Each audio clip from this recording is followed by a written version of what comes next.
ମଦ ପିଇବା ଅବସ୍ଥାରେ ଦୁଇ ପୁରୁଷ ସାଙ୍ଗ ଭିତରେ ଘଟିଲା ରୋମାନ୍ସ।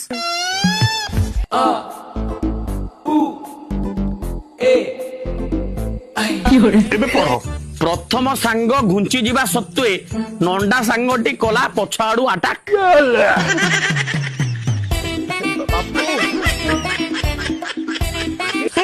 ଦୁର୍ଯୋଧନ ଏଭଳି ଅଶ୍ଳୀଳ ନ୍ୟୁଜ କୁ ଟେକ। ଚନ୍ଦା ନନା ମନ୍ଦିରରୁ କଲେ ଲୁଣ୍ଠନ, ଦାନ ବାକ୍ସ ଧରି 3 ଦିନ ହବ ଫେରାର। ନା ନା ନା ଦେଖ ଦେଖ ଦେଖ ସେଟା ଓଡିଶା ବାହାରର ଖବର। ମୁଁ କହୁଛି ଓଡିଶା ଭିତରର ଖବର କଣ କୁହ।